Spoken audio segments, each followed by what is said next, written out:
She cut off his genitals and fed them to his dog. That detail alone would have made the news. It sounds like the kind of dark, twisted act you only hear about in fiction. Something ripped from the pages of a horror novel. But what detectives uncovered next changed everything. This wasn't just a brutal act of violence. It was a revelation no one saw coming. Her name was Madeline Skye, 26 years old. A transgender woman, quiet and intensely private. To those who knew her, she was soft-spoken, gentle, and careful with her words. The kind of person who never raised her voice, never talked much about her past, and never asked for more than she was given. Her friends believed she had finally found something good. Someone good. A man who, despite the age difference, treated her with patience, kindness, and above all, acceptance. His name was Royce Hale, and he was 52. A reserved man, sober for over a decade, living in a small one-bedroom home on the outskirts of Plainwood, Texas. He kept to himself, lived modestly, and cared for his dog Ruger like it was his only family. They met through an alternative dating platform. Nothing wild, nothing illegal. Just a space for people who lived outside the lines of convention. Royce messaged first. "Your presence stands out," he wrote. "Let's talk." And they did, every night, for weeks. Their connection was slow, deliberate, and unlike anything Madeline had ever known. No pressure, no demands, just conversation about music, routines, comfort, boundaries. For Madeline, who'd spent much of her life either rejected or fetishized, Royce felt like calm, like a place to rest. It didn't take long for their relationship to turn physical, but even then, it was gentle, cautious.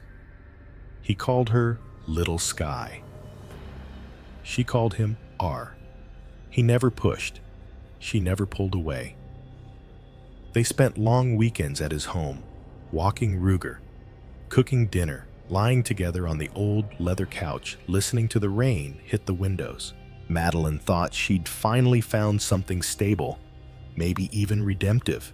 But then, one morning, everything changed. She was getting a glass of water from Royce's fridge when she saw it, taped to the door with a plain black magnet just above a scribbled grocery list and a reminder for Ruger's vet appointment. It was a mugshot, black and white, printed on regular paper. A younger woman, disheveled, scowling, tired. Madeline froze. She had seen that face before. Once. Long ago. Her adoptive mother had shown her the photo when she was 9. "That's your birth mother," she had said. A woman named Darla Quinn.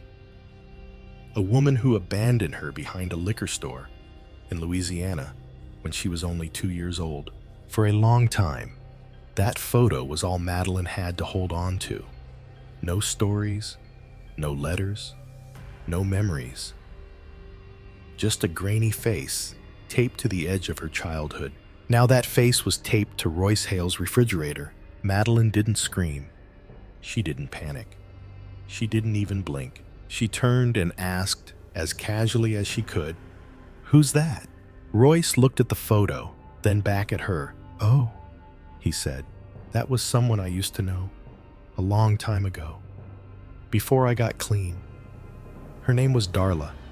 Wild girl, unstable. She said she got pregnant once, but I never believed her. She disappeared before I could ask." He shrugged, as if it didn't matter. "I printed the photo after I read she died in prison. Guess I just wanted a reminder of the life I left behind." He laughed, softly. "If that baby made it, I hope they never find me." "And Madeline?" She smiled, she nodded, and she sat down. The man who had held her, loved her, seen her in a way no one else had ever seen her, was her father. He didn't know, but she did. And nothing, absolutely nothing, would ever be the same. Before the mutilation, before the suicide note, before the photo on the fridge, there was a baby left alone behind a liquor store in the muggy outskirts of East Lorne, Louisiana. No name, no blanket. Just 2 years old, barefoot, face streaked with tears and dirt, crying until someone passing by finally called 911. That baby would one day be known as Madeline Skye. At the time, her name was just a placeholder. Baby Jane Doe, the police report read. She was taken into state custody with no known relatives, no medical history, no records. Just one clue, a wrinkled napkin found stuffed in the pocket of her toddler-sized shorts with a scribbled name on it. Darla Quinn. That name would come up again, in court documents, in prison logs, in obituaries. Darla Quinn was 25 years old when she gave birth to Madeline, then Kyle, while living in a halfway house. She was a known name to local law enforcement. Possession charges, vagrancy, frequent arrests for disorderly conduct. No stability, no treatment, no plans. Less than 3 months after giving birth, Darla fled the halfway house without taking her child. She was arrested soon after for stealing prescription drugs from a pharmacy and later charged with child endangerment. But she never asked about the baby. Not once.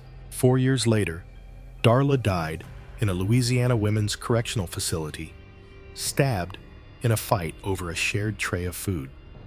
She left no letters, no will, no explanation. And the child? She was placed into temporary care, then adopted a year later by Paul and Diane Skye, a working-class couple from Beaumont, Texas. They had already adopted one child and were known for taking in high-need placements, kids with missing histories, trauma, or complex identities. They renamed her Kyle Skye. At first, Kyle adjusted well, quiet, curious, distant, but not defiant. He didn't act out. He didn't cry for a mother he didn't remember. He folded into the rhythm of the Skye family like a puzzle piece that finally fit. At least on the surface, Paul and Diane were told little about his past, only that his mother had died. The father was unknown, but the agency provided them with one item, a printed photo of Darla Quinn's mugshot. Diane kept it hidden in a file drawer until Kyle turned 9. She showed it to him on a rainy Thursday afternoon. "This is your birth mother," she said gently. He stared at the photo for a long time, then nodded, said nothing, asked no questions, and that silence would echo through the rest of his life. Kyle grew into a quiet teenager, the kind who wrote in notebooks no one was allowed to read. He rarely joined in during group activities, and he hated being touched. According to one childhood friend, Kyle could disappear into his own head for hours, staring at walls, drawing shapes over and over, retreating from any sudden noise like a wounded animal. At 15, he told his parents he believed he was transgender. There was no screaming, no exile, but there was confusion. Beaumont wasn't the kind of town where people understood those things. Paul tried to be supportive. Diane cried quietly at night. They didn't reject Kyle. They just didn't know how to love him loudly. So he retreated again, this time further than before. By 20, he had started hormone therapy and changed his name legally to Madeline. Then she disappeared. For nearly a year, she cut off contact with her adoptive family. She moved into a small apartment on the outskirts of Fort Mill, found work at a hair salon, and paid for online certification classes in beauty therapy and makeup design. She started over, fully. The relationship with Paul and Diane eventually softened, but never fully recovered. They met again when she was 22. There were tears, awkward hugs, long pauses in conversation. Diane brought her a box of old toys and a childhood blanket. Madeline thanked her, then quietly set the box in a closet and never opened it again. She lived alone, rarely dated, rarely spoke about her past. When asked by coworkers about her biological parents, she would simply say, "They didn't raise me. There's nothing to talk about." But she kept the photo, that single, grainy mugshot of Darla Quinn, scanned, renamed LJPG, and saved in the deepest folder of her hard drive. She never looked at it again, until the morning she opened Royce Hale's fridge and saw her mother's face staring back. Madeline lived quietly. She had always lived quietly. Her one-bedroom apartment sat on the second floor of a modest brick complex in Fort Mill. Nothing extravagant. Bare walls, secondhand furniture, the faint scent of lavender fabric softener. She worked 3 days a week at a salon downtown, styled mostly older clients who requested soft curls and simple trims. In the evenings, she took online courses, cosmetology, aesthetic science, advanced makeup theory. She had plans. She always had plans, but she rarely spoke them out loud. Those who worked with her said she was kind, focused, and private. One stylist once asked about her real parents. Madeline only said, "They didn't raise me. There's nothing to talk about." Still, the photo remained, tucked deep in a hidden folder on her hard drive. The mugshot of Darla Quinn, renamed LJPG, unopened for years, until now, because, in private, Madeline was lonely. The kind of loneliness that doesn't scream. It seeps, slowly, daily. She had long stopped trying to fit into traditional dating. Too many bad looks, too many wrong questions, too many men who wanted her for the novelty, for the taboo, for the kink, not for who she was. So, she stopped pretending. Madeline started exploring niche online communities, forums, chats, invitation-only dating apps. Not for love, not for fairy tales, for control. One of those sites was called Silk Room, a quiet, heavily moderated space built around strict dynamics. Not porn, not chaos, just rules, structure, agreements, people who didn't flinch at boundaries. Madeline found solace there. She leaned into relationships that offered power and predictability. Older men, dominant personalities, men who preferred silence over chaos, ritual over romance. It wasn't love in the traditional sense, but it felt like something she could hold on to. Some of those connections stayed online only.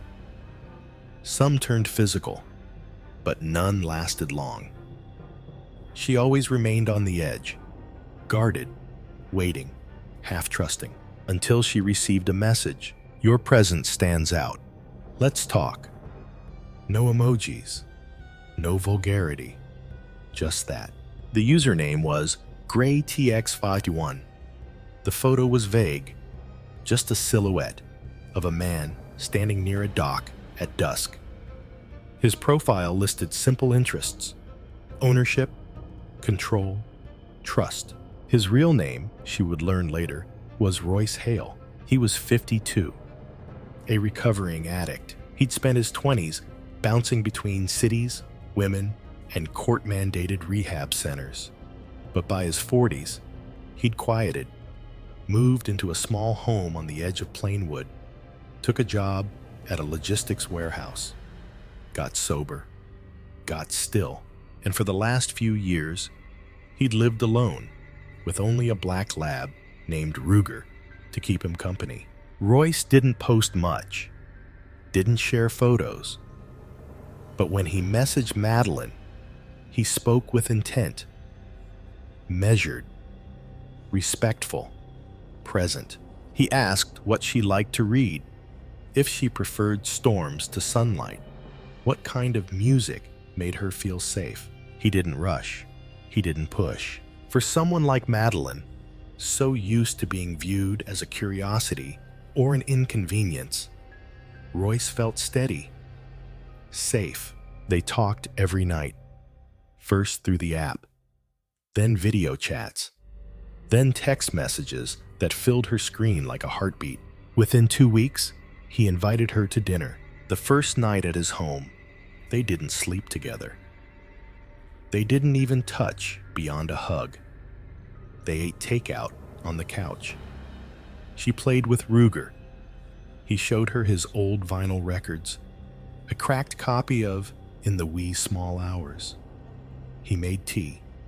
They talked for 8 hours straight, and when she left that night, something inside her felt settled, like she didn't have to explain herself anymore.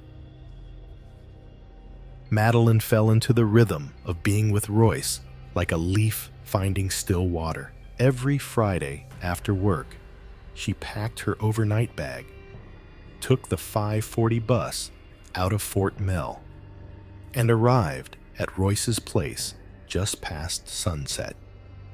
Ruger would bark at the sound of the gate. Royce would be waiting at the door, tea brewing, lights dim, vinyls humming low in the background. It wasn't romantic. It was ritual. They rarely went out. The world outside didn't feel necessary. Inside, there was a soft quiet.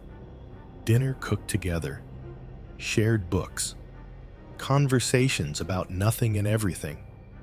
Royce's time in recovery, Madeline's fascination with weather patterns, her childhood dream of being a storm chaser. Royce never asked about her family. Madeline never offered. They built their own world, slow, steady, sealed. By the third weekend, Madeline was sleeping over 2 nights in a row. They moved together like a couple who had been dancing the same steps for years. He was gentle, attentive. In their private dynamic, he held authority, but never cruelty. She responded with obedience, not from fear, but a quiet hunger for structure. They had found a rhythm until the morning she opened the fridge. It was early. The light through the blinds was soft and silver. Royce was still half asleep in bed, snoring lightly. Madeline walked barefoot to the kitchen to get a bottle of water. She opened the fridge, and there it was, a photo held by a plain round magnet, grainy, black and white, slightly crooked, just above a faded grocery list and a note reminding him to refill Ruger's medication. She didn't gasp, didn't flinch, but her blood froze. It was her mother, Darla Quinn, the same mugshot photo her adoptive mother had once shown her, 9 years old, sitting on the floor of their den, staring at a face she couldn't place but never forgot. The eyes, the wild hair, the bruised look of someone who had already given up. That same photo was now on the fridge of the man she had been sleeping beside. She stared at it for several seconds, long enough to feel the entire air shift around her. Then calmly, she called out, "Who's that?" Royce's voice came from the hallway, muffled with sleep. "Huh? Oh, that. Someone I used to know." He walked over, scratching his arm absently. Her name was Darla. We weren't really together. I met her back when I was still using. Wild girl, fast, angry, She told me once she was pregnant. I didn't believe her. I left." He shrugged like it didn't mean much. "I found out years later she died in prison. I printed that photo off some article. Just kept it around. Guilt, I guess.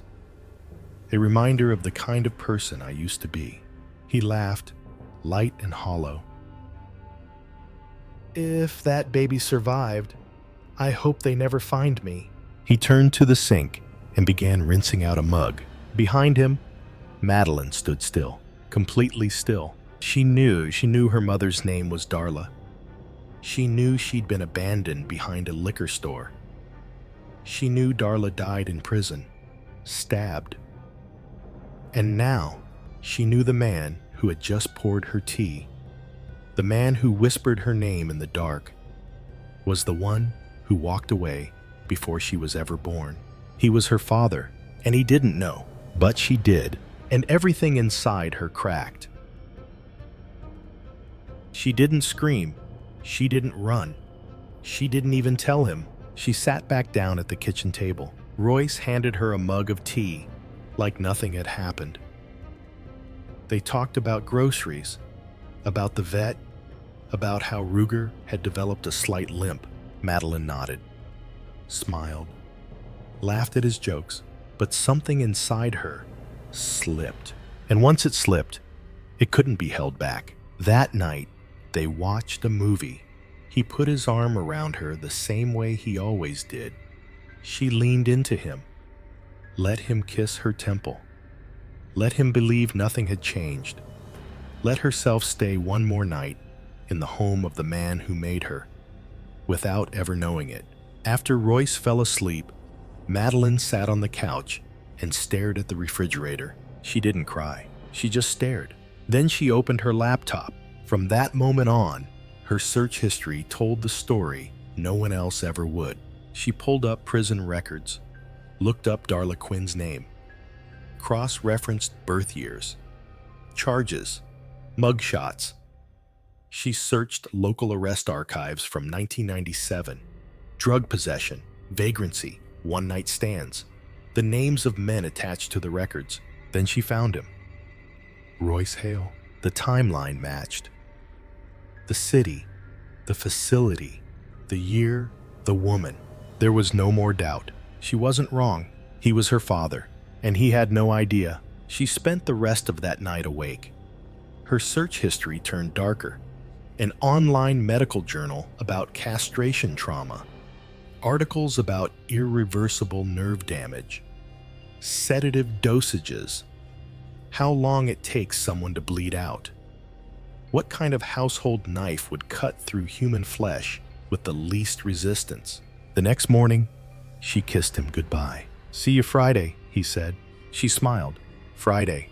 Then she left and didn't come back. For 3 days, she vanished, didn't show up to the salon, ignored texts from coworkers, didn't answer her mother's check-in calls. Her blinds stayed closed. Her phone stayed off. Inside her apartment, everything was still. Madeline paced the floors, folded and refolded clothes, took a shower, then another. She arranged her tools by height. She cleaned the kitchen 3 times. She stared at her laptop, closed it, then opened it again. She laid down, then got up, again and again. Something in her mind was slipping further. On the 4th day, she texted Royce, "I'm feeling better. Can I come over tonight?" He replied almost instantly, "Of course. Ruger misses you." That evening, she packed an overnight bag. Just like always, a change of clothes, a phone charger, one small pill bottle, unlabeled. She arrived just before 7 o'clock p.m. Royce opened the door with that same easy smile, poured wine. They ordered takeout, noodles from the little Thai place on Brookway Avenue. Ruger wagged his tail when he saw her. They talked about nothing, about everything. At 10:43 p.m., Royce passed out on the couch. Madeline sat beside him, completely still. 10:43 p.m., Royce Hale was unconscious. According to the coroner's report, the sedative found in his blood wasn't available over the counter.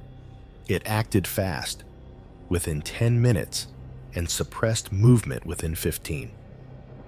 Likely acquired through an online contact, maybe a client, maybe a friend. The source didn't matter anymore. Madeline waited beside him on the couch. She wasn't shaking. She wasn't crying. She wasn't speaking. She was calm, detached. Like she was following steps she'd rehearsed in her mind 100 times. She stood up, walked to the kitchen. From the second drawer, underneath the dish towels, she pulled out a stainless steel carving knife. 8 inches, meant for roasts. She returned to the couch. Royce was still breathing, his head tilted slightly toward the window. Ruger was asleep in the hallway, unaware. Madeline leaned forward. Her hands did not tremble. She removed Royce's pants with slow precision. Her movements were careful, exact. And then, the mutilation began. Royce stirred halfway through. By the time he opened his eyes, it was already too late. The coroner noted arterial rupture, massive blood loss within 90 seconds. Hypovolemic shock followed. His fingernails were cracked, suggesting brief resistance. Blood streaks on the floor implied he tried to sit up, maybe crawl. But he didn't make it far. He died before paramedics ever got the call. But Madeline didn't leave. She collected what she had cut, stepped into the backyard, and called softly, "Ruger." The dog came instantly, tail wagging. She tossed the organ onto the grass. Ruger sniffed, snatched it, carried it off toward the shed. Inside, Royce's body slumped sideways on the couch. Eyes half-lidded, mouth slightly open. Madeline washed her hands in the kitchen sink. She wiped the doorknobs. She checked the time. 11:19 p.m. She sent a single text to Royce's best friend, Curtis Dean. "Your friend is dying. Help him." Then she turned off the lights, closed the door behind her, and disappeared into the night. Curtis Dean thought it was a joke. The text felt too cold, too final. "Your friend is dying. Help him." He tried calling Royce. No answer. So he drove 28 minutes from his place to Royce's house. The street was dark. No lights in the living room. The porch bulb flickered once and went out. He knocked. Nothing. Curtis used the spare key Royce had once given him, just in case. He found Royce collapsed on the couch, shirtless, pale. Blood pooled beneath his legs. The knife lay in a dark smear on the carpet. Blood trails led to the hallway, then vanished into silence. Ruger was pacing near the back door, nervous, whimpering. Curtis stepped outside and saw something half buried in the grass near the shed. He never said aloud what it was. At 12:07 a.m., he called 911. When paramedics arrived 7 minutes later, there was nothing left to save. The apartment Madeline had returned to was 30 minutes away. Officers arrived there within hours. They knocked. No response. Neighbors hadn't seen her in days. A warrant was issued. They entered. Inside, the air was still. Too still. Everything was spotless. Dishes stacked. Trash taken out. No sign of a struggle. On the nightstand, beside her bed, was a single white envelope. On the front, in delicate handwriting, "I am not your horror story." Inside, a one-page suicide note. "I needed someone to love me. I found him, and he gave me what he could, without knowing what I was. I gave it back, not to hurt him, but to erase him, because I was never meant to exist. No name, no apology, no anger, just a final period." Madeline Skye was found lying in bed, dressed in soft gray clothes, with an empty glass by her hand and a bottle of sleeping pills beside her. Toxicology confirmed a fatal dose of sedatives mixed with alcohol. No wounds, no trauma, no signs of struggle. She had gone quietly, completely. The only sound left was silence. DNA results arrived 2 weeks later. A 99.98% paternal match. Royce Hale was her biological father. There would be no trial, no charges, no justice. Both parties were dead. The case was closed quietly. The suicide note was sealed under psychological evidence. The knife was cataloged. The photo on the fridge was taken into custody. Ruger, the black lab, was placed with a rescue group and adopted by a new family. The story never made national headlines. No breaking news segment. No Dateline special. No televised outrage. Just 2 lives, broken by secrets, stitched together by accident, and destroyed by a truth too heavy to carry, and a question that still lingers, unspoken. If someone you love could also be the source of your deepest pain, what would you do?